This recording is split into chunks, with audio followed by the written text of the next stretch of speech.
wanted to respond to D-Ray, even though he was talking to another person in the comment, Climb 77. Climb 77, that I am God. When I pray, I am there.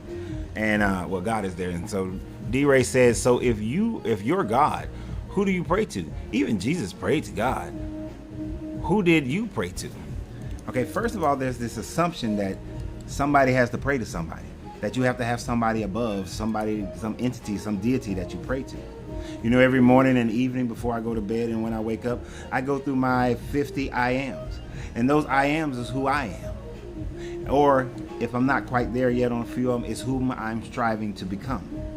So I go through my I ams. I'm only talking to myself. I pray to no one. I meditate to no one but myself. You see, because I don't believe that there is a Geppetto God up there manipulating you, and if you don't pay homage to them, that they're going to punish you in some form or fashion. I believe that the creative mind that manifested everything just is, and does not require my prayers or obedience in order to fulfill their own needs of love. No. And to say that since Jesus did it, and in a reference to Jesus is so much better than you got to be able to, you got to, acclimate yourself to that. I had a pastor once.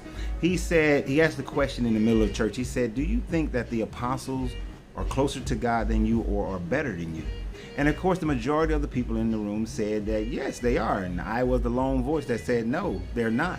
There is nothing more special about them than myself, especially within your book when your God says, your God Jesus, says that there will be others who will come and perform greater miracles than me. If Jesus is God, how can anyone perform a miracle more greater than he? That is illogical. He also said we are all the sons and daughters of the Creator, of God.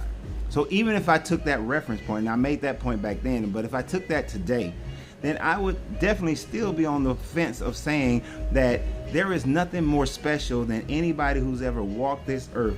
And even the 4 versions of Yeshua that Josephus talks about during that era, there is nothing more special about them than there is of me. I am that I am. And I am greater than anyone who has ever come in the past, and greater than anyone who's ever going to come in the future, because I understand and know who I am. Now, whether or not somebody else does the same, that's great. And they should think that they are greater and closer than me. It is not arrogance. It is not anything negative. It is just a knowing of self, and that me and the Creator are one.